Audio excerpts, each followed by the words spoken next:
চিকিৎসকের চেম্বার থেকে বের হলেই রোগীর প্রেসক্রিপশনের ছবি তুলতে ব্যস্ত হয়ে পড়েন বিভিন্ন কোম্পানির বিক্রয় প্রতিনিধিরা। নিজ প্রতিষ্ঠানের ওষুধ লেখাতে চিকিৎসকের কাছে অফার, উপহারও পৌঁছে দেন তারা। আর এ কারণে মানহীন ওষুধ লেখার অভিযোগও কম নয়।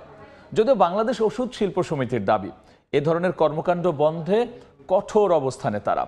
আর অনৈতিক চর্চার কারণে 30 থেকে 40% চিকিৎসা ব্যয় বেড়ে যায় বলে জানিয়েছেন স্বাস্থ্য বিশেষজ্ঞ। উপহার সংস্কৃতি বন্ধে সুপারিশ সহ নীতিমালা জমা দিয়েছে স্বাস্থ্যখাত সংস্কার কমিশন। সোহেল কুরেশির ছবিতে বিস্তারিত জানব সাইফুল ইসলামের রিপোর্টে।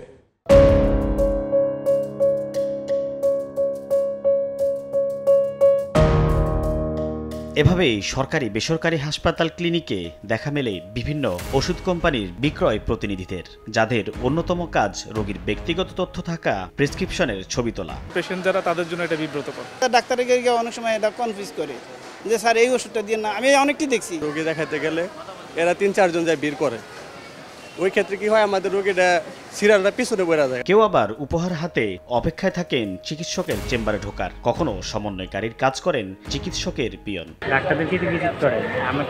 রোগীও তাদের স্বজনকে বিরক্ত করে তারা কেন এমন কাজ করেন এর বৃত্তান্ত জানান পরিচয় দিতে অনিচ্ছুক এক বিক্রয় প্রতিনিধি। ডিলিংস যখন হয় তখন তো কোম্পানির একটা দায়বদ্ধতা থাকে, আমার প্রোডাক্টগুলো লেখে কিনা এটা দেখার জন্য অবশ্যই একটা প্রুফ দরকার। তখন এই কোম্পানি তখন তো একটু চাপ দেয়। হরহামেশা চোখে পড়া এমন কর্মকাণ্ডের কারণে প্রেসক্রিপশনে মানহীন ওষুধ লেখা নিয়ে রয়েছে বিস্তর অভিযোগ। হঠাৎ করে আসে সামনে আইসা প্রেসক্রিপশন চায়, বা অনেকে আছে কি থাবা দিয়ে হাত থেকে নিয়ে নেয়। তো এই জন্য অনেকবার আমার সাথে ঝগড়াও লাগছে। কোম্পানি থেকে টাকা নিয়ে ওই কোম্পানি খারাপ কোম্পানি ওষুধ লিখে দেয়। কোনো নীতিমালা না থাকায় এমন কর্মকাণ্ড নিয়ন্ত্রণ করা যাচ্ছে না বলে দাবি বিভিন্ন হাসপাতাল কর্তৃপক্ষের। হঠাৎ করে ঢুকে বলল, এটি আমাদেরকে আপনারা জানাবেন। আমরা যদি চিকিৎসকরা কাউ এরকম করে, আমরা ইনশাল্লাহ এটি সতর্ক করে দিব। ডাক্তারের সঙ্গে সম্পর্ক গড়ে তুলে ওষুধ বিক্রি বাড়াতে কোম্পানির পক্ষ থেকে দেওয়া হয় নানান রকম অফার এবং উপহার। প্রয়োজনের বাড়তিটুকু আবার বিক্রি হয় রাজধানীর ব্যস্ততম ফুটপাতগুলোতে। এবার দেখব সেই স্থানের চিত্র। ডাক্তারের উপঢৌকনের নানা সামগ্রী, ডায়েরি, তৈজসপত্র, চকলেট মিলল রাজধানীর নিউ মার্কেট এলাকার ফুটপাতের দোকানে। রয়েছে কোম্পানি থেকে দেয়া এসি, ফ্রিজ বিক্রির অফারও। অরিজিনাল কিনা এই সেন্সে অনেক সময় এখানে পাওয়া যায়, আর দামের ক্ষেত্রে কিছুটা কম পাবে। নাম্বার আছে, ফোন দিবে যে অনেক কিছু জমে গেছে, আসো। একটা জিনিস পাইলে ব্যবহার করছে, একটা জিনিস তিনি 5-7টা পেয়ে যায়, তুমি কয়টা ব্যবহার করবে? এই জন্য হয়তো একটু বেশি পাচ্ছে, ওগুলো এই জন্য আমাদেরকে কিছু দিয়ে দিচ্ছে, আমরা এই নাম্বার এগুলো কিছু সেল করে দিচ্ছি। 100 টাকা রেট হলো, এটা 50%, 50 টাকা, 55 টাকা এরকম।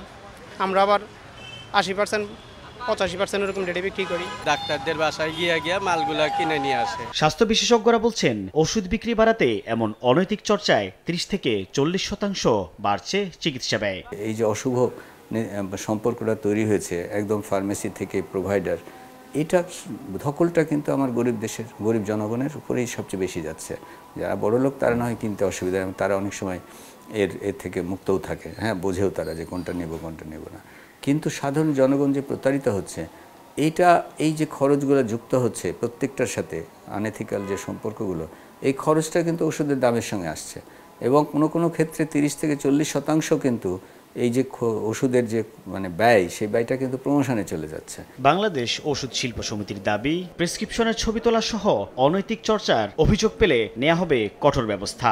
এথিক্যাল পয়েন্ট অফ ভিউ থেকে আমাদের নেতৃবৃন্দকে এটাকে কিন্তু নিষেধ করে দিয়েছে, এই যে এটা করার কোনো প্রয়োজন নাই এবং এটা আমরা করব না, যার মধ্য দিয়ে একটা রোগীর ব্যক্তিগত তথ্য অন্যের কাছে চলে যাবে। এই গ্রাউন্ডেই এটা বন্ধ করা হয়েছে। এর একটা পজিটিভ দিক আছে, সেটা হলো কি যে ঔষধের ট্রেন্ডগুলো কোন দিকে যাচ্ছে, আমাদের রোগের লক্ষণগুলো কি, এবং রোগীর সংখ্যা নিরূপণের ক্ষেত্রে গবেষণার জন্য এগুলো দরকার আছে। যেগুলো গবেষণা প্রতিষ্ঠানরা তারা এগুলো কিভাবে নেবে, এবং সেটা তার জন্য গভর্নমেন্টের নীতি নির্ধারণ যদি হয়ে থাকে, সেগুলোকে অনুসরণ করে তারা নিতে পারবে কি পারবে না, এটা গবেষকদের সাথে সরকারের বিষয়। কিন্তু ফার্মাসিউটিক্যাল কোম্পানি কিন্তু একটা সুস্পষ্ট নির্দেশনা দিয়েছে যে এটার প্রয়োজন নাই। স্বাস্থ্যখাত সংস্কার কমিশনের প্রধান বলছেন, চিকিৎসকের কাছে ওষুধ কোম্পানির বিক্রয় প্রতিনিধি সরাসরি যেতে পারবে না, এমন সুপারিশ সহ নীতিমালা জমা দেওয়া হয়েছে। ড্রাগ রেগুলেটরি বডি এক্সিস্টিং আইনগুলোকে ঠিকমতো প্রয়োগ করবে এবং এই আইনের যেগুলো ঘাটতি আছে সেগুলো ঠিক করে নেবে। উপহারও এক জাতীয় উৎকর্ষ দেওয়া একেবারে আইনত নিষিদ্ধ করে ইমপ্লিমেন্ট করা হয়েছে। কমিশন চেয়ারম্যান জানান, প্রস্তাবিত এই নীতিমালায় মেডিকেল কনফারেন্সের আয় ব্যয়ের হিসাব বাধ্যতামূলক সহ রয়েছে স্বাস্থ্য খাতে সুশাসন ফেরানোর নানা সুপারিশ। সাইফুল ইসলাম, সময় সংবাদ, ঢাকা।